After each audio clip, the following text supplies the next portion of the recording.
Hey everybody, Corey here of Kessel Run Transmissions. Hope you all are doing well. Today we've got the final Clone Wars figure and the brand new Walmart exclusive Black Series Clone Wars wave. This completes the 4 reviews. This is obviously the 4th, and this is the Mandalorian Loyalist. Very, very interesting figure. Of course, this is based off of the Mandalorian Loyalist from the Siege of Mandalore, who is in league with Bo-Katan, so I'm not sure if you can consider him a Night Owl or not. I know when these initially leaked in Walmart systems, it was labeled a Night Owl, so, you know, obviously on the packaging he's called the Mandalorian Loyalist, so I'm just going to go with that. But, yep, you got him in the package right there. 2 blaster pistols, a jetpack, looking awesome. I believe this is a straight repaint and retool of the Jango Fett body, but we'll get into that in just a second. And then on the side, we've got the Mandalorian Loyalist there. Looking very cool. And then on the back, we've got a description of the Mandalorian Loyalist. We're going to give him a name. I'm going to name him Greg. We're going to name him Greg since apparently I triggered some people when I thought the Squadron's TIE Fighter pilot's name was Greg based on the trailer. So we got Greg, the Mandalorian Loyalist. Let's get Greg out of the packaging, guys. Here we go. Mandalorian Loyalist, Greg out of the packaging, looking sick. This is going to be one that you're going to want to army build. I have a strong feeling if Walmart ever releases any more pre-orders, I'll probably grab a couple of these, but I only pre-ordered one outside of this particular copy, so, you know, probably won't be able to do that. But we'll see if they have any of these in stores or not. So, of course, as always, guys, we're going to look at the accessories that Mando comes with. Mando Greg. First and foremost, he comes with this jetpack. I believe this is just a repaint of the Maul Mandalorian Commando jetpack, which somebody pointed out to me is not the same mold as the Beskar Armor Mandalorian, his jetpack, so that's interesting. This one has a wide variety of colors. We've got silver, gray, and red, so definitely different from the Maul Commando. Then on the back, it's got the pegs to peg into the back of Greg. He also comes with 2 blasters, the same blasters that we saw with the Maul Mandalorian. So that's cool. I had a feeling we'd be seeing these a lot more in the Black Series line. I'm sure we'll be getting a Bo-Katan at some point, so she'll need these.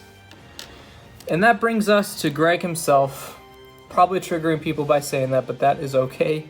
Let's take a look at the helmet first, because the helmet looks awesome. You got all this cool weathering going on throughout the helmet design. So you got some right here by the visor.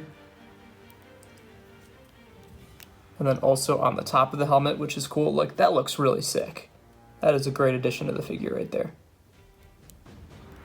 With some gunmetal paint. Looks awesome. One thing I will say is I love the blue that they use for this Mando. It's very vibrant. This should be the color of Ahsoka's head tails in the Ahsoka I reviewed last time. That would have been great instead of the gray that they painted her head tails with, unfortunately. And then the body armor looks phenomenal too. You've got, again, more battle damage going on throughout. You've got the red marking right here. And then on the side, you have what I'm assuming is the Night Owl logo or something to do with Bo-Katan. I'm not 100% sure what that is, but that's not the Death Watch logo because obviously these guys are no longer part of the Death Watch, and I don't even think the Death Watch is a thing anymore. And then on the side there. No, I don't think that's a Death Watch logo either. I know a lot of people initially thought when this was revealed that this was the Death Watch Mando for Mandalorian, but it is not, but you can easily make a custom out of it. And then moving down, we've got the holsters where you can plug in the blasters with no problem. So I'll just show you guys, as always, it is really easy. It's boom, right there. And then moving down here, he does have additional battle damage, which is incredible. Really good attention to detail on Hasbro's part here. And one of the biggest questions collectors had is this just a straight repaint of the Jango Fett figure? And I can say no, it's not. I don't have the Jango Fett figure, so I can't compare him.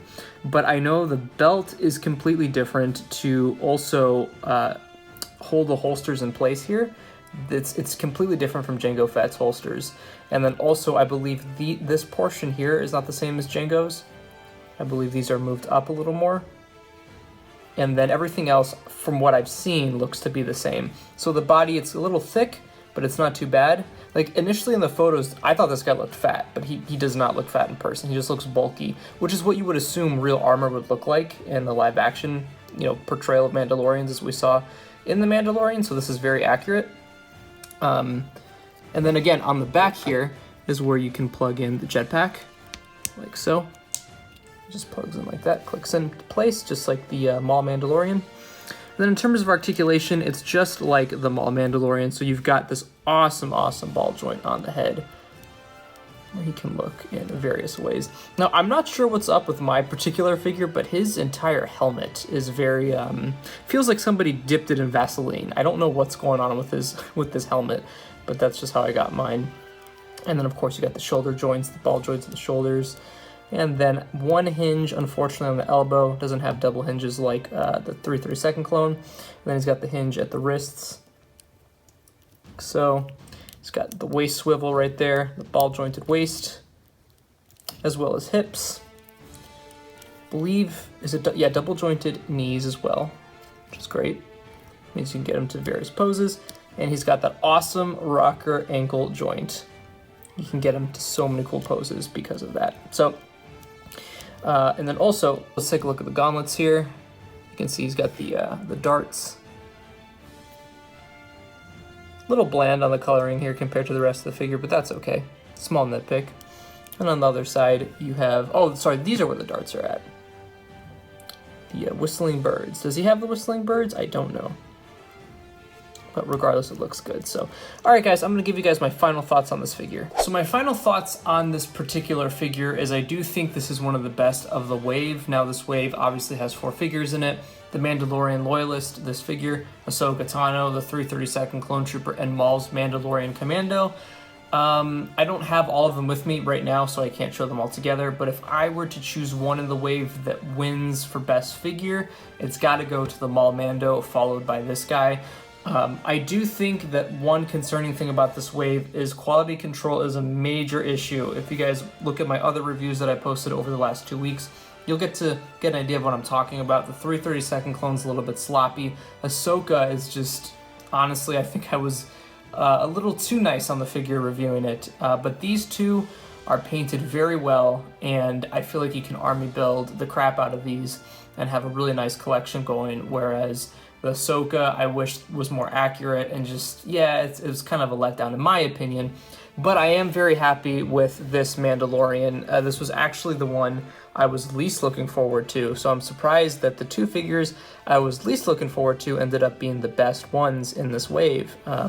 So yeah, let me know in the comment section below, guys, if you plan to pick them up. I know the struggle of getting these is pretty immense right now because Walmart sold out on all pre-orders, and then it's kind of hard to get these internationally, so I completely understand the frustration. But if there's any update, and if these ever become in stock at Walmart, make sure to grab them if you guys are able to find them.